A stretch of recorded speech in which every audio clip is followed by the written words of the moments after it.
Hello everyone. So നമ്മൾ നോക്കിക്കൊണ്ടിരുന്നത് RDBMSൻ്റെ last മൊഡ്യൂളിൽ നിന്നുള്ള സ്റ്റോർഡ് പ്രൊസീജിയർ എന്ന് പറയുന്ന പോർഷനായിരുന്നു. സോ ഇതിന് തൊട്ട് മുൻപുള്ള വീഡിയോയിൽ നമ്മൾ സ്റ്റോർഡ് പ്രൊസീജിയറിൻ്റെ ഡെഫിനിഷൻ, അതെങ്ങനെ ക്രിയേറ്റ് ചെയ്യാം, എന്തെങ്കിലും ചേഞ്ചസ് വരുത്തണമെന്നുണ്ടെങ്കിൽ റീപ്ലേസ് എങ്ങനെ ചെയ്യാം, അല്ലെങ്കിൽ ആൾട്ടർ കമാൻഡ് എങ്ങനെ യൂസ് ചെയ്യാം, എങ്ങനെ ഒരു സ്റ്റോർഡ് പ്രൊസീജിയറിനെ ഡ്രോപ്പ് ചെയ്യാം, അങ്ങനെയുള്ള കാര്യങ്ങളൊക്കെ നോക്കിയിരുന്നു. ഇനി നമുക്ക് നോക്കാനുള്ളത് ഇതിനകത്ത് വരുന്ന 2 കമാൻഡ്സ് ആണ്, ഗ്രാൻറ്റ് ആൻഡ് റീവോക്ക് കമാൻഡ്സ്. ഇത് ഗ്രാൻറ്റും റീവോക്ക് കമാൻഡ്സും നമ്മൾ മുന്നേയുള്ള മൊഡ്യൂളുകളിൽ പഠിച്ചതാണ്. സെയിം കൺസെപ്റ്റ് തന്നെയാണ് ഇവിടെയും പറയുന്നത്. ഇത് സ്റ്റോർഡ് പ്രൊസീജിയറും കൂടി വെച്ചിട്ട് എങ്ങനെയാണ് ഗ്രാൻറ്റിൻ്റെയും റീവോക്കിൻ്റെയും വർക്ക് വരുന്നത് എന്നുള്ളതാണ് പറയുന്നത്. അതിൽ ഫസ്റ്റ് വണ്ണാണ് ഗ്രാൻറ്റ് എന്ന് പറയുന്നത്. നിങ്ങൾക്ക് അറിയാം, നമ്മൾ ഓൾറെഡി പറഞ്ഞതാണ്, ഏതെങ്കിലും ഒരു പെർട്ടിക്കുലർ യൂസറിന് ഒരു പെർട്ടിക്കുലർ പ്രിവിലേജ് കൊടുക്കുന്നതിന് വേണ്ടിയിട്ട്, അല്ലെങ്കിൽ ഒരു സ്പെസിഫിക് പ്രിവിലേജ് കൊടുക്കുന്നതിന് വേണ്ടിയിട്ടാണ് നമ്മൾ ആരെ യൂസ് ചെയ്യുന്നത്, ഗ്രാൻറ്റ് കമാൻഡിനെ യൂസ് ചെയ്യുന്നത്. Grant command is used to give a specific privilege to user or role on database object. അത് ടേബിൾ ആവാം, ഇതേ പറഞ്ഞ പോലെ സ്റ്റോർഡ് പ്രൊസീജിയർ ആവാം, അങ്ങനെ എന്ത് വേണമെങ്കിലും ആവാം. ഏതെങ്കിലും ആ ഡാറ്റാബേസ് യൂസ് ചെയ്യുന്ന ഏതെങ്കിലും ഒരു പെർട്ടിക്കുലർ യൂസറിന് ഏതെങ്കിലും ഒരു ഡാറ്റാബേസിനകത്തുള്ള ഒബ്ജക്റ്റിൻ്റെ മുകളിൽ ഒരു പെർട്ടിക്കുലർ റോള് അല്ലെങ്കിൽ പ്രിവിലേജ് പ്രയോറിറ്റി കൊടുക്കുന്നതിനെയാണ് നമ്മൾ ഏത് കമാൻഡ് യൂസ് ചെയ്യുന്നത്, ഗ്രാൻറ്റ് കമാൻഡ് യൂസ് ചെയ്യുന്നത്. അത് വേണമെന്നുണ്ടെങ്കിൽ ഡാറ്റാബേസിനകത്തുള്ള ഏത് ഒബ്ജക്റ്റിൻ്റെ മേനാവാം, ടേബിൾസ് ആവാം, വ്യൂസ് ആവാം, സീക്വൻസസ് ആവാം, ഫങ്ഷൻസ് ആവാം, പ്രൊസീജിയേഴ്സ് ആവാം, എന്ത് വേണമെങ്കിലും ആവാം, എന്തിൻ്റെ മുകളിൽ വേണമെങ്കിലും ഈ പ്രിവിലേജ് പ്രൊവൈഡ് ചെയ്ത് കൊടുക്കാൻ പറ്റും. ഇനി എങ്ങനെയാണ് ഒരു ടേബിളിൻ്റെ മുകളിൽ ഈ പ്രിവിലേജ് പ്രൊവൈഡ് ചെയ്യുന്നത്? ബൈ യൂസിങ് ഗ്രാൻറ്റിംഗ് കമാൻഡ് എന്നാണ് നോക്കുന്നത്, ഗ്രാൻറ്റ് കമാൻഡാണ് നോക്കുന്നത്. ഇത് നമ്മൾ മുന്നേയുള്ള മൊഡ്യൂൾസിൽ പഠിച്ചതാണ്. എങ്ങനെയാണ് നോക്കുന്നത് വെച്ചിട്ടുണ്ടെങ്കിൽ, grant select insert on employees to John. ഇവിടെ നടക്കുന്നത് എന്താ വെച്ചിട്ട് ഒരു എക്സാമ്പിൾ വെച്ചിട്ടാണ് കേട്ടോ പറയുന്നത്. ഇവിടെ ഗ്രാൻറ്റ് എന്ന് പറയുന്ന കമാൻഡ് യൂസ് ചെയ്യാണ്. അതിനകത്ത് പറയുന്നത് എന്താണെന്ന് വെച്ചിട്ടുണ്ടെന്നുണ്ടെങ്കിൽ, ഇതിനകത്ത് സെലക്റ്റും ഇൻസേർട്ടും എന്ന് പറയുന്ന 2 ഓപ്ഷൻസ്, നിങ്ങൾക്കറിയാം സെലക്ട് ഇൻസേർട്ട് എന്ന് പറഞ്ഞ 2 ക്വറീസ് ഉണ്ട്. ആ 2 ക്വറീസും എംപ്ലോയീസ് എന്ന് പറയുന്ന ടാബിൻ്റെ മുകളിൽ ഓൺ എംപ്ലോയീസ് എന്ന് പറയുന്നത് ആർക്ക് മാത്രമേ പോസിബിൾ ആവുള്ളൂ, ജോൺ എന്ന് പറയുന്ന ഒരു യൂസറിന് മാത്രമേ ചെയ്യാൻ പറ്റത്തുള്ളൂ. വേറൊരു യൂസറിനും ആ ഒരു എംപ്ലോയി എന്ന് പറയുന്ന ടാബിനകത്തേക്ക് എന്തെങ്കിലും ഡാറ്റ ഇൻസേർട്ട് ചെയ്യാൻ പറ്റത്തില്ല. അതേപോലെ തന്നെ അതിനുള്ള ഡാറ്റനെ സെലക്ട് ചെയ്യാനും പറ്റത്തില്ല. സോ ജോൺ എന്ന് പറയുന്ന യൂസറിന് മാത്രം ആ ഒരു പ്രിവിലേജ്, സെലക്ഷനും ഇൻസേർട്ട് എന്ന് പറയുന്ന 2 പ്രിവിലേജ് ഗ്രാൻഡ് ചെയ്ത് കൊടുത്തിട്ടാണ് ചെയ്തിട്ടുള്ളത്. അങ്ങനെ പ്രൊവൈഡ് ചെയ്യുന്നതിനെയാണ് നമ്മൾ എന്ത് പറയുന്നത്, ഗ്രാൻറ്റിംഗ് പ്രിവിലേജ് എന്ന് പറയുന്നത്. So when it comes to stored procedure, ഏതെങ്കിലും ഒരു ഓൾറെഡി എക്സിസ്റ്റിംഗ് ആയിട്ടുള്ള സ്റ്റോർഡ് പ്രൊസീജിയറിൻ്റെ മുകളിലേക്ക് നമുക്ക് എങ്ങനെയാണ് ഒരു ഗ്രാൻഡ് പ്രൊവൈഡ് ചെയ്ത് കൊടുക്കാൻ പറ്റുന്നത് എന്നുള്ളതാണ് നോക്കുന്നത്. So grand execute on procedure, അത് ഗ്രാൻഡ് എക്സിക്യൂട്ട് ഓൺ പ്രൊസീജിയർ എന്ന് വരെയുള്ളത് എന്താണ്, കീവേഡാണ്. ആ കീവേഡിൽ ഒരു ചേഞ്ചും വരത്തില്ല. ഇനി ഏത് പ്രൊസീജിയറിന് മുകളിലാണ് നമുക്ക് കൊടുക്കേണ്ടത്, ആ പ്രൊസീജിയറിൻ്റെ നെയിം കൊടുക്കുക. ഫോർ എക്സാമ്പിൾ ഇതിനകത്ത് _employee എന്ന് പറയുന്നത് ഒരു സ്റ്റോർഡ് പ്രൊസീജിയറിൻ്റെ നെയിമാണ്. സോ ആ ഒരു സ്റ്റോർഡ് പ്രൊസീജിയറിൻ്റെ മുകളിലേക്കാണ് എന്ത് കൊടുക്കേണ്ടത്, ഗ്രാൻഡ് കൊടുക്കേണ്ടത് ടു ജോൺ. അപ്പോൾ ആർക്കാണ് കൊടുക്കേണ്ടത്, ജോൺ എന്ന് പറയുന്ന ആൾക്ക് വേണ്ടിയിട്ടാണ് കൊടുക്കേണ്ടത്. സോ ആ രീതിയിലാണ് നമ്മൾ അതിനെ എന്ത് ചെയ്യേണ്ടത്, മെൻഷൻ ചെയ്യേണ്ടത്. സോ ഇപ്പോൾ നമ്മൾ പറഞ്ഞതിൻ്റെ മെയിൻ എക്സ്പ്ലനേഷനാണ് താഴെ കൊടുത്തിട്ടുള്ളത്. _employee എന്ന് പറയുന്ന സ്റ്റോർഡ് പ്രൊസീജിയറിൻ്റെ മുകളിൽ എക്സിക്യൂട്ട് എന്ന് പറയുന്ന പ്രൊസീജിയറിനെ അല്ലെങ്കിൽ പ്രിവിലേജിനെ ഗ്രാൻഡ് ചെയ്ത് കൊടുത്തിട്ടുള്ളത് ആർക്ക് മാത്രമാണ്, ജോൺ എന്ന് പറയുന്ന ആൾക്ക് മാത്രമാണ്. ദാറ്റ് മീൻസ് ജോൺ എന്ന് പറയുന്ന യൂസർക്ക് മാത്രമാണ് ആ ഒരു _employee എന്ന് പറയുന്ന സ്റ്റോർഡ് പ്രൊസീജിയറിനെ എക്സിക്യൂട്ട് ചെയ്യാൻ അല്ലെങ്കിൽ റണ്ണ് ചെയ്യിക്കാനുള്ള റോളുള്ളൂ. അയാൾക്ക് മാത്രമേ അത് റോള് എക്സിക്യൂട്ട് ചെയ്യാൻ അല്ലെങ്കിൽ റണ്ണ് ചെയ്യിക്കാൻ പറ്റുള്ളൂ എന്നുള്ളതാണ് പറയുന്നത്. ഓക്കെ, ഇനി നെക്സ്റ്റ് വണ്ണാണ് റീവോക്ക് കമാൻഡ് എന്ന് പറയുന്നത്. പേരും തന്നെ നിങ്ങൾക്ക് മനസ്സിലാക്കാൻ പറ്റും. നമ്മൾ ഏതെങ്കിലും ഒരു പെർട്ടിക്കുലർ യൂസറിന് എന്തെങ്കിലും ഒരു ഗ്രാൻഡ് കൊടുത്തിട്ടുണ്ടെന്നുണ്ടെങ്കിൽ, ഓൾറെഡി കൊടുത്ത എന്തെങ്കിലും ഒരു പ്രിവിലേജ് ഉണ്ടെന്നുണ്ടെങ്കിൽ ആ പ്രിവിലേജിനെ തിരിച്ചു വിളിക്കുന്നതിനെയാണ് അല്ലെങ്കിൽ അതിനെ ഒഴിവാക്കുന്നതിനെയാണ് നമ്മൾ എന്ത് പറയുന്നത്, റീവോക്ക് എന്ന് പറയുന്നത്. Revoke statement is revoke previously grant privileges on a database objects or role. ഏതെങ്കിലും ഒരു ഡാറ്റാബേസ് ഒബ്ജക്ട്സിൻ്റെ മുകളിൽ നമ്മൾ കൊടുത്തിട്ടുള്ള എന്തെങ്കിലും ഒരു പെർട്ടിക്കുലർ പ്രിവിലേജിനെ, ഗ്രാൻഡ് കമാൻഡ് ബേസ് നമ്മൾ കൊടുത്തിട്ടുള്ള പെർട്ടിക്കുലർ പ്രിവിലേജിനെ നമുക്ക് ഒഴിവാക്കണമെന്നുണ്ടെങ്കിൽ അതിന് വേണ്ടിയിട്ടാണ് നമ്മൾ ആരെ യൂസ് ചെയ്യുന്നത്, റിവോക്ക് എന്ന് പറയുന്ന കമാൻഡിനെ യൂസ് ചെയ്യുന്നത്. തൊട്ട് മുകളിൽ നമ്മൾ സെലക്റ്റും ഇൻസേർട്ടും കമാൻഡ് എംപ്ലോയി എന്ന് പറയുന്ന ടേബിളിൻ്റെ മുകളിൽ ജോൺ എന്ന് പറയുന്ന ഒരാൾക്കാണ് കൊടുത്തിട്ടുണ്ടായിരുന്നത്. അതിനെ റീവോക്ക് ചെയ്യണമെന്നുണ്ടെങ്കിൽ, ആ ഗ്രാൻഡ് റീവോക്ക് ചെയ്യണമെന്നുണ്ടെങ്കിൽ എന്ത് ചെയ്യുക, റീവോക്ക് സെലക്ട് ഇൻസേർട്ട് ഓൺ എംപ്ലോയീസ് എന്ന ടേബിളിലേക്ക് നേരത്തെ ടു യൂസർ നെയിം ആയിരുന്നുവെങ്കിൽ ആർക്കാണെന്നുണ്ടെങ്കിൽ ഇവിടെ ഫ്രം എന്നുള്ളതാണ് കൊടുക്കേണ്ടത്. അയാളിൽ നിന്നും ആ പ്രിവിലേജിനെ റീവോക്ക് ചെയ്യുന്നു എന്നുള്ളതാണ് കൊടുക്കേണ്ടത്. ദ സെയിം വേ ആരുടെ കേസിലും നമ്മുടെ സ്റ്റോർഡ് പ്രൊസീജിയറിൻ്റെ കേസസിലാണെന്നുണ്ടെങ്കിൽ എക്സിക്യൂട്ട് ചെയ്യാനുള്ള ഒരു ഓപ്ഷൻ ആർക്ക് മാത്രമായിട്ട് നമ്മൾ കൊടുത്തിട്ടുണ്ടായിരുന്നു? നേരത്തെ ജോൺ എന്ന് പറയുന്ന ഒരു യൂസറിന് മാത്രമായിട്ട് കൊടുത്തിട്ടുണ്ടായിരുന്നു. അതിന് പകരം എന്ത് കൊടുക്കണം? ആ ഗ്രാൻറ്റിനെ റീവോക്ക് ചെയ്യണമെന്നുണ്ടെങ്കിൽ എങ്ങനെ കൊടുക്കണം? റീവോക്ക് എക്സിക്യൂട്ട് ഓൺ പ്രൊസീജിയർ. റീവോക്ക് എന്നുള്ള ഗ്രാൻറ്റ് എന്നുള്ളത് മാറി റീവോക്ക് ആവും. എക്സിക്യൂട്ട് ഓൺ പ്രൊസീജിയർ എന്നുള്ളതിന് ചേഞ്ച് ഒന്നും വരില്ല. ദെൻ ഏതാണോ പ്രൊസീജിയർ നെയിം അത് കൊടുക്കുക. ഇവിടെ ഫോർ എക്സാമ്പിൾ add_employee എന്നാളാണ്. നേരത്തെ നമ്മൾ അവിടെ ടു ജോൺ എന്നാണ് കൊടുത്തിട്ടുണ്ടായിരുന്നത്. ഇവിടെ എന്ത് മാറും? ഫോർ ജോൺ എന്നുമായിട്ട് മാറും. ഈ ജോൺ എന്ന് പറയുന്നതും add_employee എന്ന് പറയുന്നതൊക്കെ ജസ്റ്റ് ഒരു എക്സാമ്പിൾ മാത്രമാണ് കേട്ടോ. സോ അതോടുകൂടി എന്ത് ചെയ്യും? ജോൺ എന്ന് പറയുന്ന ആൾക്ക് എന്ത് ചെയ്യാൻ പറ്റത്തില്ല? ആ ഒരു add_employee എന്ന് പറയുന്ന സ്റ്റോർഡ് പ്രൊസീജിയറിന് എക്സിക്യൂട്ട് ചെയ്യാൻ പറ്റില്ല. കാരണം അയാൾക്ക് ഉണ്ടായിരുന്ന ആ ഗ്രാൻറ്റിനെ എന്ത് ചെയ്തു? റീവോക്ക് ചെയ്യും. ഇനി അയാൾക്ക് അത് എക്സിക്യൂട്ട് ചെയ്യണമെന്നുണ്ടെങ്കിൽ വീണ്ടും അയാളുടെ മുകളിൽ എന്ത് ചെയ്തിട്ടുണ്ടായിരിക്കണം? Grant provide ചെയ്തിട്ടുണ്ടായിരിക്കണം. ഇനി നെക്സ്റ്റ് നമുക്ക് നോക്കാനുള്ളതാണ് methods for passing and returning data from and to a stored procedure. എങ്ങനെ ഒരു സ്റ്റോർഡ് പ്രൊസീജിയറിനകത്തേക്ക് ഡാറ്റനെ റിട്ടേൺ ചെയ്യും, അതേപോലെ ഡാറ്റനെ ഇൻസേർട്ട് ചെയ്യും, പാസ് ചെയ്യും, അതേപോലെ തന്നെ എങ്ങനെ ഒരു സ്റ്റോർഡ് പ്രൊസീജിയറിൽ നിന്നും ഡാറ്റനെ ഔട്ട് ചെയ്യും അല്ലെങ്കിൽ റിട്ടേൺ ചെയ്യും. നമ്മൾ നേരത്തെ പറഞ്ഞിട്ടുണ്ടായിരുന്നു സ്റ്റോർഡ് പ്രൊസീജിയറിനകത്ത് നിന്നും നമുക്ക് 3 രീതിയിലാണ്, 3 മോഡായിട്ടാണ് വാല്യൂസിനെ പാസ് ചെയ്യാൻ പറ്റുന്നത്. Passing and returning data two and from A stored procedure in SQL, specifically PostgreSQL. നമുക്ക് PostgreSQL അല്ലെങ്കിൽ PGSQL, അതായത് procedural language associated with PGSQL ആണ് നമുക്ക് നോക്കാനുള്ളത്. 3 മോഡ് ഓഫ് ഓപ്പറേഷൻസ് ആണ് വരുന്നത്. ഇൻപുട്ട് പാരാമീറ്റേഴ്സ് അഥവാ ഇൻ ഓപ്പറേറ്റർ ഉപയോഗിച്ചിട്ട് നമ്മൾ കൊടുക്കുന്ന അല്ലെങ്കിൽ ഇൻ മോഡ്സ് വെച്ചിട്ട് വരുന്നത്. ഔട്ട്പുട്ട് പാരാമീറ്റർ അഥവാ ഔട്ട് മോഡ് വെച്ചിട്ട് നമ്മൾ കൊടുക്കുന്നത്. ഇൻപുട്ട് ഓർ ഔട്ട്പുട്ട് പാരാമീറ്റേഴ്സ് അല്ലെങ്കിൽ ഇൻ ഔട്ട് പാരാമീറ്റേഴ്സ് എന്ന് പറയും. സോ ഇൻ പാരാമീറ്റേഴ്സ് യൂസ് ചെയ്യുന്ന നമ്മൾ നേരത്തെ തൊട്ട് മുൻപത്തെ വീഡിയോയിൽ ജസ്റ്റ് ഒന്ന് പറഞ്ഞിട്ടുണ്ടായിരുന്നു എല്ലാത്തിനെ പറ്റിയും. എങ്ങനാലും ഒന്നും കൂടി പറയുകയാണ് ഇവിടെ. ഇൻപുട്ട് പാരാമീറ്റേഴ്സ് ഇത് ചോദിക്കാറുണ്ട് കേട്ടോ പലപ്പോഴും യൂണിവേഴ്സിറ്റി ക്വസ്റ്റ്യൻസിനകത്ത് പ്രീവിയസ് ഇയർ ക്വസ്റ്റ്യൻ പേപ്പറിനകത്തൊക്കെ കണ്ടിട്ടുണ്ട് ഈ ഒരു പോർഷന്. പൊതുവെ സ്റ്റോർഡ് പ്രൊസീജിയർ ലോങ് എസ്സേകൾക്കൊക്കെ അകത്ത് വരുന്നതാണ്. സോ അപ്പോൾ നമ്മൾ എഴുതുന്ന സമയത്ത് ഇത്രയും കാര്യങ്ങൾ നമ്മൾ അതിനകത്ത് ഇൻക്ലൂഡ് ചെയ്യിച്ചിട്ടുണ്ടായിരിക്കണം.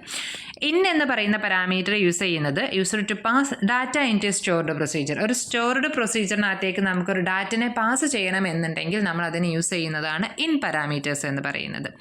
ദ നെക്സ്റ്റ് വൺ ആണ് ഔട്ട്പുട്ട് പാരാമീറ്റേഴ്സ് അഥവാ ഔട്ട് പാരാമീറ്റേഴ്സ് എന്ന് പറയുന്നത്. User to return data from the stored procedure. ഒരു സ്റ്റോർഡ് പ്രൊസീജിയറിൽ നിന്ന് നമുക്ക് റിട്ടേൺ ചെയ്യണമെന്നുണ്ടെങ്കിൽ ഡാറ്റ റിട്ടേൺ ചെയ്യണമെന്നുണ്ടെങ്കിൽ നമ്മൾ യൂസ് ചെയ്യുന്നതാണ് ഔട്ട്പുട്ട് പാരാമീറ്റേഴ്സ് എന്ന് പറയുന്നത്. ഇൻ ഔട്ട് പാരാമീറ്റേഴ്സ് എന്ന് പറയുന്നത് user to pass data into the stored procedure and return data return ചെയ്യുകയാണെന്നുണ്ടെങ്കിൽ അതിനെയാണ് നമ്മൾ എന്ത് പറയുന്നത്? ഇൻ ഔട്ട് പാരാമീറ്റേഴ്സ് എന്ന് പറയുന്നത്. ഇതിൻ്റെ മുന്നേ നമ്മൾ ഇതിൻ്റെ ഡീറ്റെയിൽ ആയിട്ടുള്ള എക്സ്പ്ലനേഷൻ കൊടുത്തിട്ടുണ്ട് കേട്ടോ. ഒരു ടേബിളിനകത്ത് കഴിഞ്ഞ ക്ലാസ്സിന് തന്നിട്ടുണ്ട് കേട്ടോ, പറഞ്ഞിട്ടുണ്ട് നമ്മൾ. ഇനി ഇതിനൊരു എക്സാമ്പിളാണ് പറയുന്നത്. അപ്പോൾ നമ്മുടെ കയ്യിലൊരു സ്റ്റോർഡ് പ്രൊസീജിയർ ഉണ്ട്. adjust_salary എന്ന് പറഞ്ഞിട്ടുള്ളൊരു സ്റ്റോർഡ് പ്രൊസീജിയർ ഉണ്ട്. സോ ഈ സ്റ്റോർഡ് പ്രൊസീജിയർ യൂസ് ചെയ്യുന്നത് എന്താണെന്ന് വെച്ചിട്ടുണ്ടെങ്കിൽ ഒരു എംപ്ലോയീൻ്റെ സാലറി അതിൻ്റെ പെർസെൻറ്റേജ് ഓഫ് ഇൻക്രീസിൻ്റെ ബേസിൻ്റെ അഡ്ജസ്റ്റ് ചെയ്യുകയാണ് ഈ സ്റ്റോർഡ് പ്രൊസീജിയറിൻ്റെ ഡ്യൂട്ടി എന്ന് പറയുന്നത്. ഇവിടെ പെർസെൻറ്റേജ് ഓഫ് ഇതിനകത്തേക്കുള്ള ഓരോ വേരിയബിൾസും പെർസെൻറ്റേജ് ഓഫ് ഇൻക്രീസ് അല്ലെങ്കിൽ പെർസെൻറ്റേജ് ഇൻക്രീസ് പ്രൊവൈഡ് ചെയ്യുന്നത് ഇൻ പാരാമീറ്റർ വെച്ചിട്ടാണ്. ദെൻ ഈ സ്റ്റോർ പ്രൊസീജിയറിനകത്ത് നമ്മൾ ഒറിജിനലും അതേപോലെ അഡ്ജസ്റ്റഡ് സാലറി എന്ന് പറഞ്ഞിട്ടുള്ള 2 പാരാമീറ്റേഴ്സിന് ഔട്ടായിട്ടാണ് യൂസ് ചെയ്യുന്നത്. ഔട്ട് പാരാമീറ്റേഴ്സ് ആയിട്ടാണ് കൺസിഡർ ചെയ്യുന്നത്. അതേപോലെ തന്നെ ഇൻ ഔട്ട് പാരാമീറ്റേഴ്സ് ആണ് എന്തെന്ന് പറയുന്നത് പെർസെൻറ്റേജ് ഇൻക്രീസിനെ മാനേജ് ചെയ്യുന്നത് ഇൻ ഔട്ട് പാരാമീറ്റേഴ്സ് ആണ്. സോ നിങ്ങൾക്ക് ഇവിടെ കാണാം, ഇതാണ് നമ്മുടെ സ്റ്റോർഡ് പ്രൊസീജിയർ എന്ന് പറയുന്നത്. Create or replace procedure adjust salary. ഈ പാരന്തസിസിനകത്ത് നമ്മൾ ഒരൊറ്റ ലൈനിൽ കൊടുക്കുന്നതിന് പകരം താഴെയായിട്ട് കാണുന്നേ ഉള്ളൂ കേട്ടോ. ഒരേ തന്നെയാണ്. അതിനകത്തേക്ക് സ്റ്റോർഡ് പ്രൊസീജിയറിനകത്തേക്ക് പാസ് ചെയ്യുന്ന വാല്യൂസാണ് 4 പാരാമീറ്റേഴ്സാണ് പാസ് ചെയ്യുന്നത്. അതിൽ ഫസ്റ്റ് വണ്ണാണ് ഇൻ പാരാമീറ്ററിനകത്ത് വരുന്നതാണ് PM_road എംപ്ലോയി ഐ ഡി അതേപോലെ തന്നെ ഇൻക്രീസ് പെർസെൻറ്റേജ് എന്ന് പറയുന്നത്. ഇത് രണ്ടും ഇൻ പാരാമീറ്റേഴ്സ് ആണ്. നെക്സ്റ്റ് വണ്ണാണ് ഔട്ട് പാരാമീറ്റേഴ്സ് ആണ് ഒറിജിനൽ സാലറിനെ ഔട്ട് ചെയ്യുന്ന അല്ലെങ്കിൽ റിട്ടേൺ ചെയ്യുന്ന ചെയ്യുന്നതിന് വേണ്ടിയിട്ട് യൂസ് ചെയ്യുന്നതാണ് ഒറിജിനൽ സാലറി എന്ന് പറയുന്നത്. ഇൻ ഔട്ട് എന്ന് പറയുന്നത് ന്യൂ സാലറിയാണ്. ഒറിജിനൽ സാലറി ഇൻസേർട്ട് ചെയ്ത് അതിൽ അപ്ഡേഷൻസ് എക്സിക്യൂഷൻസ് നടത്തി പുതിയ സാലറി ആക്കുകയും അതിനെ റിട്ടേൺ ചെയ്യുകയും ചെയ്യുന്നതാണ് എന്തെന്ന് പറയുന്നത് ന്യൂ സാലറി എന്ന് പറയുന്നത്. ദെൻ പാരാമീറ്റേഴ്സ് പാരന്തസിസ് ക്ലോസ് ചെയ്യുക, പിന്നെ ലാംഗ്വേജ് കൊടുത്തു, പിന്നെ അതിൻ്റെ ബോഡി ബിഗിൻ ചെയ്തു. Select salary into p original salary from employees where employee I D equal to p employee I D. ഇത്രയേ ഉള്ളൂ. സാലറി എന്ന് പറഞ്ഞിട്ട് ടേബിൾ നമ്മുടെ കയ്യിലുണ്ട്. അതിനകത്ത് നിന്ന് നമ്മൾ എന്ത് ചെയ്യണം, എംപ്ലോയീസ് എന്ന് പറയുന്ന ഒരു ടേബിൾ നമ്മൾ അടുത്തുണ്ട്. അതിനകത്ത് സാലറി എന്ന് പറയുന്ന ഒരു കോളം ഉണ്ട്. ആ സാലറി എന്ന് പറയുന്ന കോളത്തിനകത്തുള്ള എംപ്ലോയി ഐ ഡി ഇവിടെ നമ്മൾ കൊടുത്തിട്ടുള്ള പി അണ്ടർസ്കോർ എംപ്ലോയി ഐ ഡിനോട് ഈക്വൽ ആയതും ഈ എംപ്ലോയി ഐ ഡി എന്ന് പറയുന്നത് വേർ കഴിഞ്ഞിട്ട് വരുന്ന ഫസ്റ്റത്തെ എംപ്ലോയി ഐ ഡി എന്ന് പറയുന്നത് കോളത്തിനകത്തുള്ള എംപ്ലോയി ഐ ഡിയാണ്. അതിനോട് ഈക്വൽ ആയിട്ട് അതിനകത്തുള്ള ഏതെങ്കിലും ഇപ്പോൾ 1001 എന്ന് പറയുന്ന ഒരു എംപ്ലോയി ഐ ഡി അതിനകത്തുണ്ട്. നമ്മൾ പാരാമീറ്റർ ത്രൂ പാസ് ചെയ്യുന്ന എംപ്ലോയി ഐ ഡി 1001 ആണെന്നുണ്ടെങ്കിൽ അതിനോട് രണ്ടിനോടും ഈക്വൽ ആയിട്ടുള്ള രണ്ടും സെയിമായി ആ എംപ്ലോയി ഐ ഡിയുടെ കറസ്പോണ്ടിങ് സാലറി എടുത്തിട്ട് അതിനെ സെലക്ട് ചെയ്യാനാണ് പറഞ്ഞിട്ടുള്ളത്. ഓക്കെ, എന്നിട്ട് ആ കിട്ടിയ സാലറി എവിടേക്ക് കൊടുക്കും വേണം, പി അണ്ടർസ്കോർ ഒറിജിനൽ സാലറി എന്ന് പറയുന്ന വേരിയബിളിനകത്തേക്ക് സ്റ്റോർ ചെയ്യണം. എന്നിട്ട് എന്ത് ചെയ്യണം, പുതിയ സാലറിനെ കാൽക്കുലേറ്റ് ചെയ്യണം. New salary equal to p underscore original salary into 1 + p underscore increase percentage by 100 എന്ന് പറഞ്ഞിട്ടുള്ള ഇക്വേഷനകത്ത് കൊടുത്തിട്ട് പുതിയ സാലറിനെ എന്ത് ചെയ്യണം, ഫൈൻഡ് ചെയ്യണം. ആ പുതിയ സാലറിനെ എംപ്ലോയീസ് എന്ന് പറയുന്ന ടേബിളിനകത്ത് നമ്മൾ എന്ത് ചെയ്യണം, അപ്ഡേറ്റ് ചെയ്യണം. സാലറി ഈക്വൽ ടു എന്താക്കി മാറ്റണം, ഈ പുതിയ സാലറി ആക്കണം. അതായത് പെർസെൻറ്റേജ് ഇൻക്രിമെൻറ്റിൻ്റെ പെർസെൻറ്റേജ് ഒക്കെ കൂട്ടിയിട്ടുള്ള പുതിയ സാലറി അക്സെപ്റ്റ് ചെയ്യണം. എവിടെ, employee I D equal to p underscore employee I D. ഇതാണ് ആ സ്റ്റോർഡ് പ്രൊസീജിയറിൻ്റെ ഒരു കംപ്ലീറ്റ് വർക്ക് എന്ന് പറയുന്നത്, അല്ലെങ്കിൽ ആ സ്റ്റോർഡ് പ്രൊസീജിയർ ചെയ്യുന്ന വർക്ക് എന്ന് പറയുന്നത്. ഇനി എങ്ങനെയാണ് ഈ സ്റ്റോർഡ് പ്രൊസീജിയർ കോൾ ചെയ്യുന്ന സമയത്ത് നടക്കുക എന്നുള്ളതാണ് നോക്കുന്നത്. ഒരു എക്സാമ്പിൾ വെച്ചിട്ടാണ് പറയുന്നത്. Calling the stored procedure call ചെയ്തു. ഇതിനകത്തേക്ക് 4 പാരാമീറ്റേഴ്സാണ് പാസ് ചെയ്യുന്നത്. ആ പാരാമീറ്റേഴ്സിനകത്ത് പാസ് ചെയ്യുന്നത് എംപ്ലോയി ഐ ഡി എന്ന് പറയുന്നത് നമ്മൾ കൊടുത്തത് 101 ആണ്. പെർസെൻറ്റേജ് ഇൻക്രീസ് എന്ന് പറയുന്നത് 10% ഇൻക്രീസ് ആണ് കാണുന്നത്. വി അണ്ടർസ്കോർ ഒറിജിനൽ സാലറി എന്ന് പറയുന്നതും ന്യൂ സാലറി എന്ന് പറയുന്നതും നമുക്ക് ടേബിളിൽ നിന്ന് എടുത്ത് കിട്ടുന്ന ഡാറ്റയാണ്.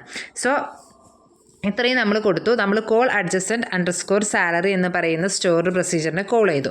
കോൾ ചെയ്യുന്ന സമയത്ത് നേരെ അത് ഈ ഒരു കോൾ നടക്കുന്ന സമയത്ത് അത് ഇവിടേക്കാണ് എക്സിക്യൂഷൻ നടക്കുക. എക്സിക്യൂഷൻ നടന്നിട്ടുണ്ടെന്നുണ്ടെങ്കിൽ ഇതിനകത്തുള്ള ഫസ്റ്റത്തെ variable v underscore employee I D എന്നുള്ളത് നമുക്ക് കിട്ടിയതാണ്. എന്താണ്, 101 ആണ്. ഇൻക്രീസ് പെർസെൻറ്റേജ് എന്താണ്, 10 ആണ്. അത് രണ്ടും നമ്മൾ പാരാമീറ്ററിൽ ഓൾറെഡി ഡിക്ലെയർ ചെയ്ത് വെച്ചതാണ്. ഇനി വി അണ്ടർസ്കോർ ഒറിജിനൽ സാലറി എന്നുള്ളത് നമുക്ക് ഈ ഒരു പോർഷൻ എക്സിക്യൂട്ട് ചെയ്ത് വരുമ്പോൾ ഈ ഒരു സ്റ്റോറി പ്രൊസീജിയർ എക്സിക്യൂട്ട് ചെയ്യുമ്പോൾ കോൾ ചെയ്യാന്ന് പറഞ്ഞാൽ അതിന് നമ്മൾ കോൾ ചെയ്തു. അപ്പോൾ ഓട്ടോമാറ്റിക്കലി ആ പ്രൊസീജിയർ എന്ത് ചെയ്യും, എക്സിക്യൂട്ട് ചെയ്യും. അപ്പം നമുക്ക് ആ ടേബിളിന് എടുത്തിട്ട് എന്ത് തരും, വി അണ്ടർസ്കോർ ഒറിജിനൽ സാലറി എന്നുള്ളത് കിട്ടും. വി അണ്ടർസ്കോർ ഒറിജിനൽ സാലറി കിട്ടിയിട്ടുണ്ടെങ്കിൽ നമുക്ക് ആരെ കിട്ടും, ഇവിടെ കാൽക്കുലേഷൻ നടന്നിട്ടുണ്ടാവും, നമുക്ക് ആരെയും കിട്ടിയിട്ടുണ്ടാവും. ടേബിൾ അപ്ഡേറ്റ് ആയിട്ടുണ്ടെന്നുണ്ടെങ്കിൽ നമുക്ക് അവിടുന്ന് ആരെയും കിട്ടും, വി അണ്ടർസ്കോർ ന്യൂ സാലറിയും കിട്ടും. ഇങ്ങനെയാണ് അതിൻ്റെ വർക്ക് ചെയ്യുക. എന്നിട്ട് വർക്ക് നടന്നതിന് ശേഷം എന്ത് കൊടുക്കണം, ഒരു നോട്ടീസ് അല്ലെങ്കിൽ ഒരു മെസ്സേജ് പാസ് ചെയ്യാൻ ചെയ്യുന്നത്. Employee I D, original salary, new salary ഇത്രയും കൊടുത്തതിന് ശേഷമുള്ള ഒരു മെസ്സേജ് നമുക്ക് റിട്ടേൺ ചെയ്ത് തരാൻ റിപ്ലൈ തരികയാണ് ചെയ്യുന്നത്, അല്ലെങ്കിൽ ഷോ ചെയ്യിക്കുകയാണ് നമ്മുടെ സ്ക്രീനകത്ത് ചെയ്യുന്നത്. സോ അതിൻ്റെ ഔട്ട്പുട്ട് എങ്ങനെ വരിക, എംപ്ലോയി ഐ ഡി എന്നുള്ളത് എന്ത് തരും, 101 എന്ന് വരും. ഒറിജിനൽ സാലറി എന്തായിരുന്നുവോ അത് തരും. ദെൻ ന്യൂ സാലറി ആ പെർസെൻറ്റേജിൻ്റെ ഇൻക്രിമെൻ്റ് ഒക്കെ ചെയ്തതിന് ശേഷമുള്ള കാൽക്കുലേഷന് ശേഷം അതിൻ്റെ പെർസെൻറ്റേജ് തരും. ഇത്രയാണ് നമുക്ക് പാരാമീറ്റേഴ്സിനകത്ത് പഠിക്കാനുള്ളത്, പാസിങ്ങിനകത്ത് പഠിക്കാനുള്ളത്. ഇന്നും ഔട്ടും ഔട്ട് പാരാമീറ്റേഴ്സിൻ്റെ കുറച്ചുകൂടെ ഡീറ്റെയിൽസ് ആയിട്ടുള്ള സ്പെസിഫിക്കേഷൻസ് നമ്മൾ ലാസ്റ്റ് വീഡിയോയിൽ ചെയ്തിട്ടുണ്ട്. സോ അതൊന്ന് നോക്കുക കേട്ടോ.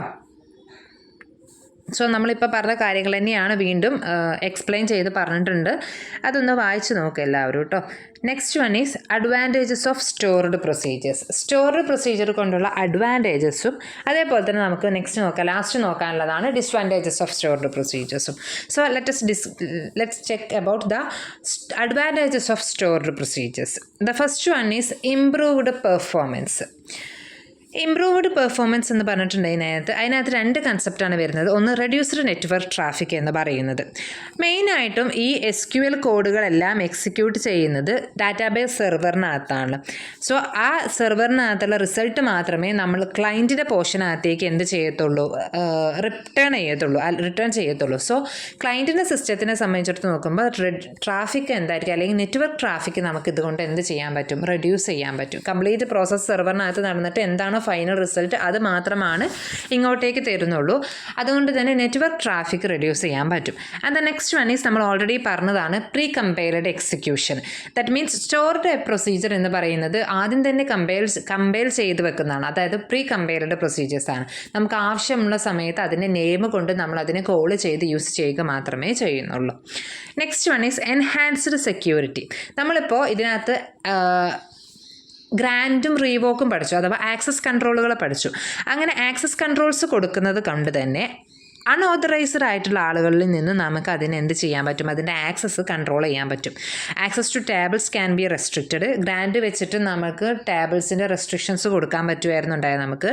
Allowing only stored procedure execution, thus preventing direct access to sensitive data. Sensitive ഡാറ്റയിലേക്കുള്ള ഡയറക്റ്റ് ആക്സസിനെ നമുക്ക് പ്രിവെൻറ്റ് ചെയ്യാൻ പറ്റും. Then next one ആണ് parameterized queries. Parameters can be used to filter inputs, reducing the risk of SQL injection attacks.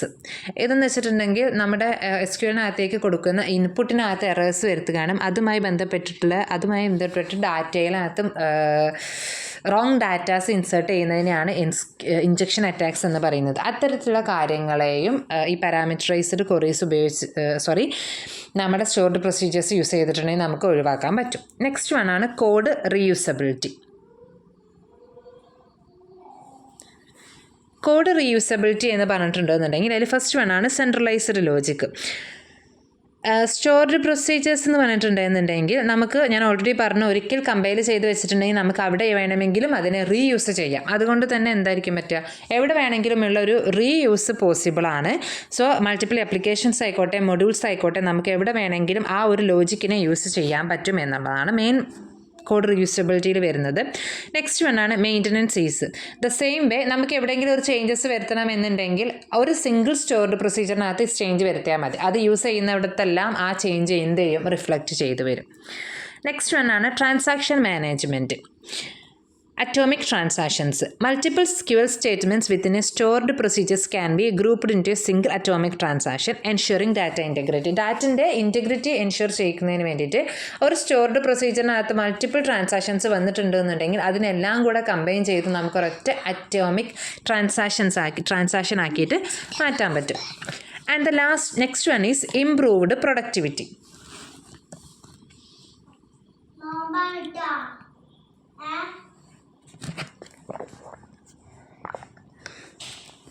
Improved productivity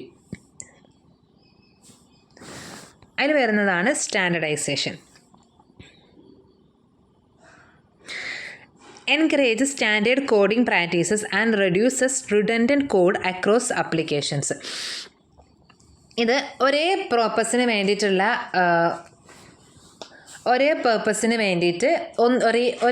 വേണ്ടിയിട്ട് ഒരുപാട് code എഴുതുന്നതിന് പകരം ഒരു സിംഗിൾ സ്റ്റോർഡ് പ്രൊസീജിയറിനെ ഒരുപാട് സ്ഥലത്ത് നമുക്ക് കോമൺ ആയിട്ട് യൂസ് ചെയ്യാൻ പറ്റും. അതിനെയാണ് എന്ത് പറയുന്നത്, സ്റ്റാൻഡർഡൈസേഷൻ എന്ന് പറയുന്നത്. And next one is performance tuning എന്ന് പറയുന്നത്.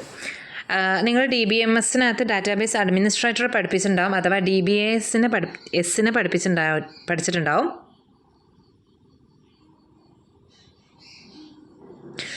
ഈ ഡാറ്റാബേസ് അഡ്മിനിസ്ട്രേറ്റേഴ്സിന് നമ്മുടെ സ്റ്റോർഡ് പ്രൊസീജിയേഴ്സിനെ ഒപ്റ്റിമൈസ് ചെയ്യാൻ പറ്റും, അഥവാ മെച്ചപ്പെടുത്തിയെടുക്കാൻ പറ്റും എന്നാൽ ആ സ്റ്റോർഡ് പ്രൊസീജിയേഴ്സ് യൂസ് ചെയ്തിട്ടുള്ള ആപ്ലിക്കേഷൻസിനെ ഒന്നും അത് ബാധിക്കാത്ത രീതിയിൽ തന്നെ DBASന് അതിനെ ഒപ്റ്റിമൈസ് ചെയ്തെടുക്കാൻ പറ്റും. അതിനെയാണ് എന്തെന്ന് പറയുന്നത്, ഇംപ്രൂവ്ഡ് പ്രൊഡക്ടിവിറ്റി എന്ന് പറയുന്നത്. And last one is reduced client load. Of loading process നമ്മൾ ഓൾറെഡി പറഞ്ഞു, കൂടുതൽ വർക്കും ചെയ്യുന്നത് ആരാണ്, ഡാറ്റാബേസ് സെർവറാണ്. അതുകൊണ്ട് തന്നെ നമ്മുടെ ക്ലയൻറ്റ് ആപ്ലിക്കേഷൻസിന് വർക്ക് ലോഡ് എന്ത് ചെയ്യാൻ പറ്റും, കുറവായിരിക്കും. പക്ഷേ ഇത്രത്തോളം അഡ്വാൻറ്റേജസ് ഉണ്ടെന്നുണ്ടെങ്കിൽ there are some kind of disadvantages also. First one is complexity. Disadvantages of stored പ്രൊസീജിയറിനകത്ത് വരുന്ന ഫസ്റ്റ് വൺ ആണ് എന്തെന്ന് പറയുന്നത്, കോംപ്ലക്സിറ്റി. ഈ കോംപ്ലക്സിറ്റി എന്ന് പറയുന്നത് കാരണം അതിൽ ഫസ്റ്റ് വൺ ആണ് ലേണിംഗ് കർവ് എന്ന് പറയുന്നത്. ഒരു സ്റ്റോർഡ് പ്രൊസീജിയറിനെ ഡെവലപ്പ് ചെയ്യുന്നതും അതേപോലെ തന്നെ മെയിൻറ്റെയിൻ ചെയ്യുക എന്നൊക്കെ പറയുന്നത് അത്യാവശ്യം സ്കില്ല് അല്ലെങ്കിൽ സ്പെഷ്യലൈസ്ഡ് സ്കില്ല് ആവശ്യമായിട്ടുള്ളതാണ്. അതായത് ആ പർട്ടിക്കുലർ പ്രോഗ്രാമിംഗ് ലാംഗ്വേജിനകത്ത്, for example procedure language PGSQL ആണ് എന്നുണ്ടെങ്കിൽ അതിനകത്ത് കുറച്ച് സ്കില്ല് ആവശ്യമാണ്. ഏത് ലാംഗ്വേജ് ആണോ യൂസ് ചെയ്യുന്നത് അതിനകത്ത് അത്യാവശ്യം സ്കില്ലുള്ള ആളുകൾക്ക് മാത്രമേ അതിനെ ക്രിയേറ്റ് ചെയ്യാനും മെയിൻറ്റെയിൻ ചെയ്യാൻ പറ്റത്തുള്ളൂ. സോ അങ്ങനെ ഒരു പ്രോബ്ലം ഇതിനകത്തുണ്ട്. നെക്സ്റ്റ് വൺ ആണ് ഡീബങ്കിങ്. സ്റ്റോർഡ് പ്രൊസീജിയറിനകത്ത് എന്തെങ്കിലും എറർ വന്നിട്ടുണ്ടെങ്കിൽ അതിനെ സോൾവ് ചെയ്യുക എന്ന് പറയുന്നത് കുറച്ച് ഡിഫിക്കൽറ്റി ആയിട്ടുള്ള കാര്യമാണ്. നെക്സ്റ്റ് വൺ ആണ് limited functionality constraints. Some database operations may be limited within stored procedure compared to applications code. ചില ഡാറ്റാബേസിനകത്ത് നമുക്ക് സ്റ്റോർഡ് പ്രൊസീജിയറിൻ്റെ യൂസ് ലിമിറ്റഡ് ആയിരിക്കും. പക്ഷേ അതിൻ്റെ ആ ആപ്ലിക്കേഷൻസിന് ചിലപ്പോൾ അത് ആവശ്യമുണ്ടായിരിക്കും. പക്ഷേ അതിന് യൂസ് ചെയ്യുന്ന ഡാറ്റാബേസിന് ഉണ്ടാവില്ല. അതിൻ്റെ അത്രയും ആ ഡാറ്റാബേസിന് സ്റ്റോർഡ് പ്രൊസീജിയേഴ്സിൻ്റെ ഫങ്ഷനാലിറ്റി പ്രൊവൈഡ് ചെയ്യാൻ പറ്റാത്ത സിറ്റുവേഷൻസും ഉണ്ടാവും. The next one is versions and source controls. ഡാറ്റാബേസിൻ്റെ വേർഷൻസ് മാറുന്നതിനനുസരിച്ച് എല്ലാ വേർഷൻസിനകത്തും എല്ലാ സ്റ്റോർഡ് പ്രൊസീജിയേഴ്സിൻ്റെ അപ്ലിക്കേഷൻസ് അല്ലെങ്കിൽ അതിൻ്റെ യൂസ് എന്ന് പറയുന്നത് സെയിം ആയിരിക്കണമെന്നില്ല. ചില വേർഷൻസിനകത്ത് ഒരു വേർഷനകത്ത് പറ്റിയിരുന്ന സംഭവങ്ങൾ സ്റ്റോർഡ് പ്രൊസീജിയറിനകത്ത് പറ്റിയിരുന്ന സംഭവങ്ങൾ മറ്റൊരു വേർഷനകത്ത് പറ്റിവെന്ന് വരത്തില്ല. And the last one is performance concerns. അതിൽ വരുന്നതാണ് റിസോഴ്സ് കൺസംഷൻസ്. സോ നമ്മൾ ഉണ്ടാക്കിയെടുക്കുന്ന സ്റ്റോർഡ് പ്രൊസീജിയർ എന്ന് പറയുന്നത് പ്യുവർലി ഡിസൈൻഡ് ആണ് എന്നുണ്ടെങ്കിൽ അത് നമ്മുടെ ആപ്ലിക്കേഷനെ ബാഡ്ലി തന്നെ എഫക്റ്റ് ചെയ്യും. അത് നമ്മുടെ ആപ്ലിക്കേഷൻ്റെ പെർഫോമൻസിനെ തന്നെ ഹാംഫുൾ ആയിട്ട് അല്ലെങ്കിൽ പെർഫോമൻസ് എന്തായിട്ട് വരും, ബാഡ്ലി എഫക്റ്റ് ചെയ്യും. അത് ചിലപ്പോൾ എക്സസീവ് ആയിട്ടുള്ള റിസോഴ്സ് യൂസസിലേക്ക് നമ്മുടെ ലീഡ് ചെയ്യുകയും അതേപോലെ തന്നെ ഇൻഎഫിഷ്യൻ്റ് ആയിട്ടുള്ള കുറേ എക്സിക്യൂഷൻസിനകത്തേക്കും മേ ബി ലീഡ് ചെയ്യാനുള്ള ചാൻസസ് ഉണ്ട്. സോ ഇത്രയാണ് സ്റ്റോർഡ് പ്രൊസീജിയേഴ്സിനകത്ത് പഠിക്കാനുള്ളത് നമുക്ക്. ഈ വീഡിയോയിലും ഇതിന് തൊട്ട് മുൻപൊരു വീഡിയോ ഞാൻ അപ്ലോഡ് ചെയ്തിട്ടുണ്ട്. അതിലും ഉണ്ട് സ്റ്റോർഡ് പ്രൊസീജിയേഴ്സിൻ്റെ കംപ്ലീറ്റ് ടോപ്പിക്സ്, കംപ്ലീറ്റ് പോർഷൻസ് കേട്ടോ. Thank U.